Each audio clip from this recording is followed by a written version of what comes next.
13.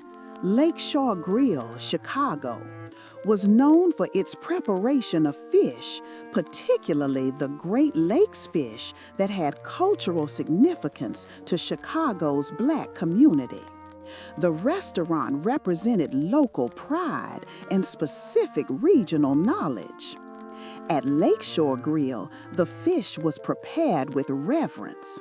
The catfish, the whitefish, the lake perch, each was handled with specific techniques and seasonings. The breading was crispy, the fish was tender and flaky. The sides complemented the fish perfectly.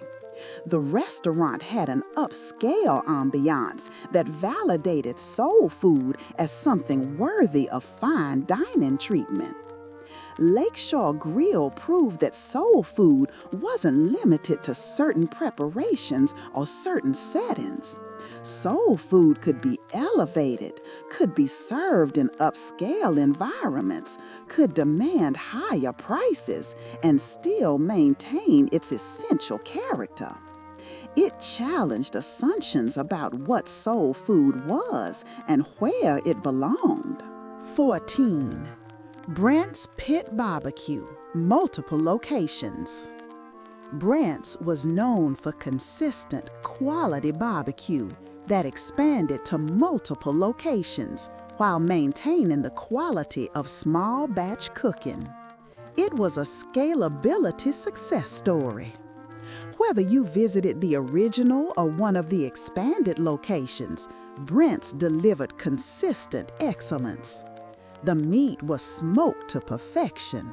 The sauce was complex. The sides were well executed. The restaurants maintained a casual, community-oriented atmosphere even as they grew. Long wooden tables encouraged communal dining. The focus was on the food and the community, not on pretense or decoration. Brent's proved that quality and expansion weren't mutually exclusive. Black entrepreneurs could grow their businesses without sacrificing the core values that made them special. This was important as a model for others who wanted to build larger enterprises while maintaining community connection and cultural authenticity. 15. Crab Shack, Savannah, Georgia. The Crab Shack was known for its seafood, crab, shrimp, fish, prepared with coastal southern sophistication. The restaurant represented the culinary traditions of coastal Black communities. At the Crab Shack, seafood was treated as precious. The crab was fresh, the shrimp was plump, the fish was delicate and perfectly cooked. The preparations honored the ingredients without overwhelming them. The spices were traditional: Old Bay, hot sauce, lemon, creating layers of flavor. The restaurant had a casual sophistication, welcoming but also refined. The Crab Shack represented the diversity of soul food traditions beyond meat and vegetables. Coastal soul food was its own thing, with its own traditions and its own excellence. By centering seafood, the restaurant expanded the definition of soul food and honored the particular heritage of coastal Black communities. 16. Sweet potatoes, multiple cities. Sweet Potatoes was known for featuring sweet potatoes in creative and traditional ways. The name itself was an homage to a food deeply rooted in Black American heritage and slave history, transformed into something celebrated. Sweet potatoes were prepared in every way imaginable: candied, fried, in pies, in casseroles, as fries. The restaurant honored the ingredient and the heritage it represented. The preparation was skilled and intentional. you could taste generations of knowledge and how the sweet potatoes were handled. Sweet potatoes represented the reclamation and celebration of foods that had traumatic historical associations. Enslaved people had eaten sweet potatoes because they were cheap and available. Their descendants had transformed them into something treasured and celebrated. Sweet Potatoes Restaurant said clearly, "We take what was meant to diminish us and we transform it into something beautiful and precious." 17. Mother's Restaurant, New Orleans. Mother's was a New Orleans institution, small and crowded and always busy. It represented the communal spirit of New Orleans soul food culture. Mother served food on a cafeteria line.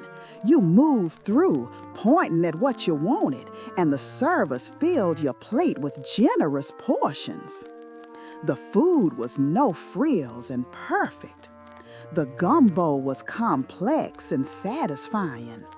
The red beans and rice was traditional. The fried chicken was crispy. The mac and cheese was creamy.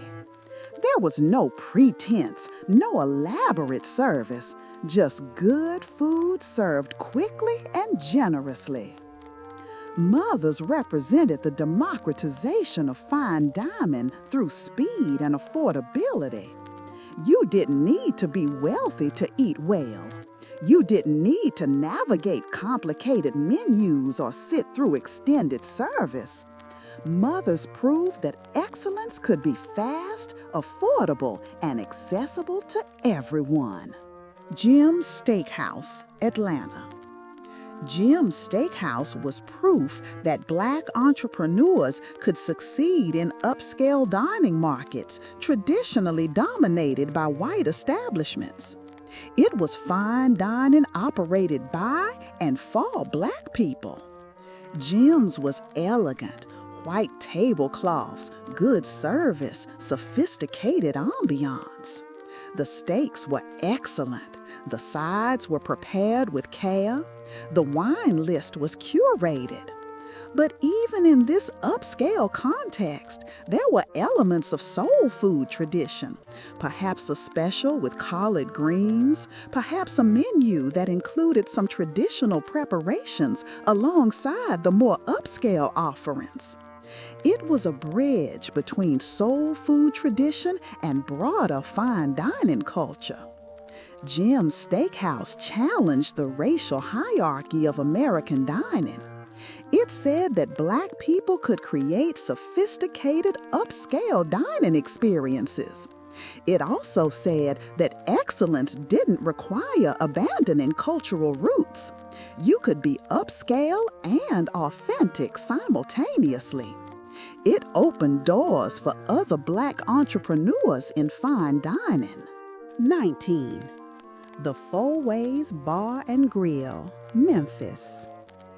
The Four Ways was a legendary Memphis soul food institution known for fried chicken that was prepared with specific Memphis techniques and traditions.